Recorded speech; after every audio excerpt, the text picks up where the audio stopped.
দেখুন একদম ফুলকপি দিয়ে আজকে কিন্তু মাংসটা রান্না করেছি। একটা অসম্ভব সুন্দর রান্না। অসময়ের ফুলকপি তো খেতে ভালো লাগে না, এই জন্য যদি একটু মাংস বা মাছ দিয়ে রান্না করা যায় খেতে কিন্তু অসাধারণ লাগে। এইভাবে বন্ধুরা কিন্তু একবার রান্না করে দেখবেন। আর যদি আমার রেসিপিটা ভালো লাগে তাহলে আমার চ্যানেলটা সাবস্ক্রাইব করে পাশে থাকা বেল আইকনটা প্রেস করে রাখবেন, তাহলে সবার আগে নোটিফিকেশানটা আপনাদের কাছে চলে যাবে। আর অবশ্যই আমার চ্যানেলটা লাইক করবেন, শেয়ার করবেন, কমেন্ট করবেন। বন্ধুরা আমার রেসিপিটা কিন্তু আপনারা দেখতেই থাকুন ফুল ওয়াচ করে, আপনাদেরকে কিন্তু ভালোই লাগবে। নমস্কার বন্ধুরা, ডার্ক কিচেন উইথ ভিলেজ ফুডে আপনাদেরকে স্বাগত। প্রতিদিনের মতন আবারও চলে এসেছি একটা রেসিপি নিয়ে। আজকে ভাবছেন যে গালে কি, গাল তো পুরো একদম ফুলে গেছে, গালে পুরো মামস হয়েছে, আর প্রচুর জ্বর, শরীরও প্রচুর অসুস্থ। সেই অবস্থায় আজকে আপনাদেরকে রান্নার রেসিপি করে দেখাবো। অবশ্যই বন্ধুরা কিন্তু দেখবেন, অবশ্যই ফুল ওয়াচ করে। আজকে রান্না করব, দেখুন ফুলকপি নিয়েছি। ফুলকপি, এই অসময়ের ফুলকপির তো কোনো স্বাদই থাকে না, এই জন্য একে একটু চিকেন দিয়ে আজকে মাংস দিয়ে রান্নাটা করব। এই জন্য মাংস নিয়েছি আর ফুলকপি নিয়েছি, এই দিয়ে আজকে রান্নাটা করব। পুরো রান্নাটা অবশ্যই বন্ধুরা আপনারা দেখবেন। অনেকটা কষ্ট করে কিন্তু এই জ্বর গা নিয়ে রান্নাটা করছি, শুধুমাত্র ইউটিউবে দিতে হবে, না দিলে তো হবে না। এই জন্য আজকে বসেই পড়লাম রান্নাটা করতে অনেকটা কষ্ট করে। আর বাইরে তো প্রচুর বৃষ্টি হচ্ছে কদিন ধরে, ঠান্ডা ওয়েদারও প্রচুর। এরপর অনেক কথা বললাম, এরপর চলে যাব রান্নার জায়গায়। গ্যাসটা ধরিয়ে কড়াইটা চাপিয়ে দিয়েছি। এরপর কড়াইয়ে দিয়ে দিচ্ছি তেল, দিয়ে দিলাম তেল পরিমাণ অনুযায়ী। এরপর আমি ফুলকপিগুলো ভেজে নেব। তেলটা গরম হয়ে গেছে, এরপর আমি ফুলকপিগুলো ভেজে নেব।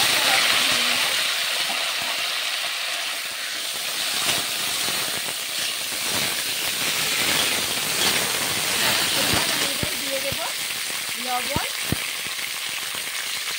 দিয়ে দেবো পরিমাণ অনুযায়ী হলুদের গুঁড়ি, দিয়ে ভালো করে আমি নাড়িয়ে নেব।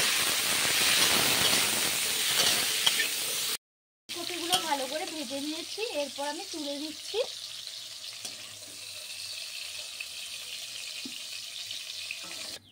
দেখুন ফুলকপি ভেজেছিলাম, কিছুটা তেল থেকে গেছে, সেই তেলে আবারও তেল দিয়ে দিচ্ছি। পুরো রান্নাটা কিন্তু আজকে সর্ষের তেলেই করব। পরিমাণ অনুযায়ী দিয়ে দিলাম তেল। তেলটাও এদিকে গরম হতে থাক। তেলটা গরম হয়ে গেছে, আমি দুটো এলাচ দানা ফাটিয়ে দিয়ে দিচ্ছি। এলাচ দানা, এলাচটা ভালো করে নাড়িয়ে নিয়েছি। এরপর আমি দিয়ে দিচ্ছি পেঁয়াজ কুচি। পেঁয়াজ কুচিটা ভালো করে আমি নাড়িয়ে নেব।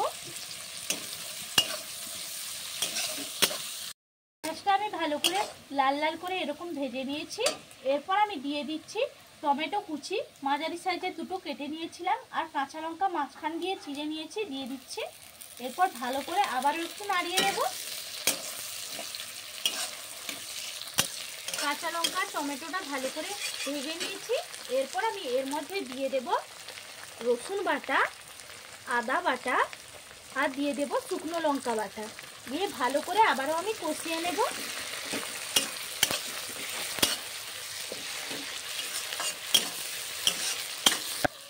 দেখুন ভালো করে কষিয়ে দিয়েছি, কতটা সুন্দর একটা কালারও চলে এসেছে, মশলা থেকে কিন্তু একদম তেলও ছেড়ে দিয়েছে। এরপর আমি এই সময় দিয়ে দেব হলুদের গুঁড়ি। এখানে আমি সানরাইজের হলুদের গুঁড়ি ব্যবহার করছি, একদম কালারও যেরকম আর একদম খাঁটি হলুদের গুঁড়ি।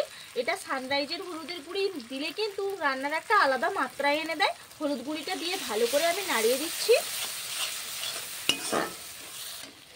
দেখুন মশলার মধ্যে একটু জল দিয়ে দেবো সামান্য, যাতে মশলাটা বসে না যায়।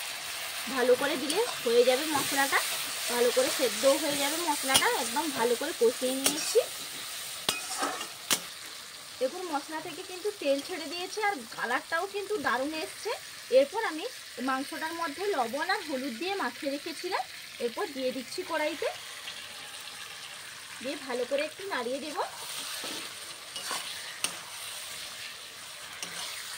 দেখুন ভালো করে আমি নাড়িয়ে নিয়েছি। এরপর আমি এর মধ্যে দিয়ে দেব কাশ্মীরি লঙ্কার গুঁড়ো, সানরাইজের লঙ্কার গুঁড়ো দিয়ে দিলাম, আর দিয়ে দেব জিরে গুঁড়ো, সানরাইজের জিরে গুঁড়ো। ফ্লেভারটা কিন্তু অসাধারণ আসে। এরপর ভালো করে আবার একটু আমি নাড়িয়ে দেব।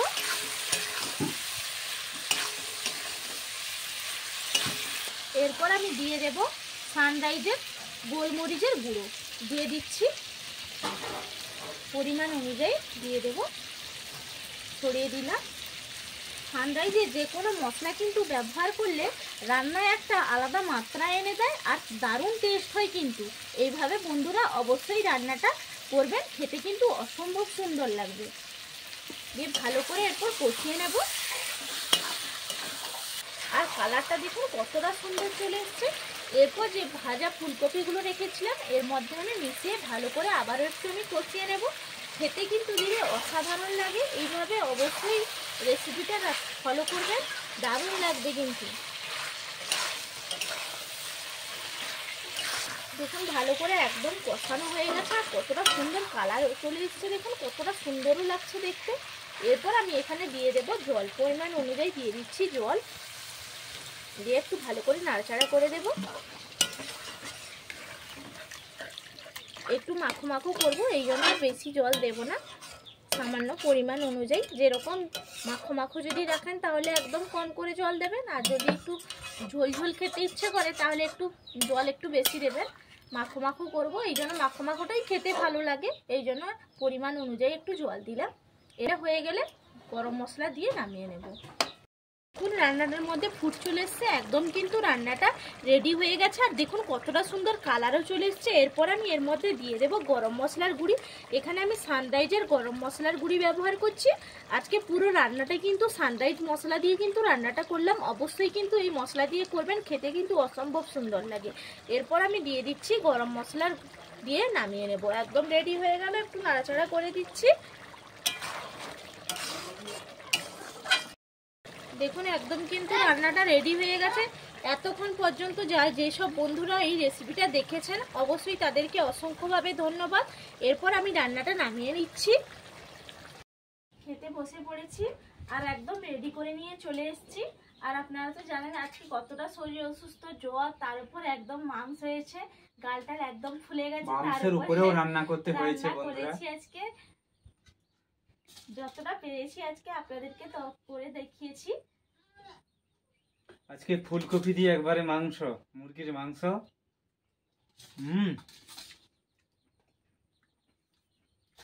হেভি টেস্ট, একবার টেস্টফুল রান্না হয়েছে। তার সঙ্গে আছে কাঁচা লঙ্কা, লেবু, টমেটো, শসা, সবকিছু আছে কিন্তু একবার দারুণ। খেতেই তো গ্রেভিটা এত সুন্দর হয়েছে, ব্যথা হয়ে গেছে, বলে বোঝানো যাবে না। এইভাবে দেখুন ফুলকপি একবারে অসাধারণ স্বাদ। ফুলকপি তো এমনি এই সময় ভাল লাগে না, হালকা একটু মুরগির মাংস দিয়ে রান্না করবেন, দেখবে কত সুন্দর দারুণ টেস্ট হবে কিন্তু। আর আমি তো হাই করতে পারছি না, প্রচুর ব্যথা, তাও কষ্ট করে কিন্তু খেতেই হবে, কিছু তো করার নেই।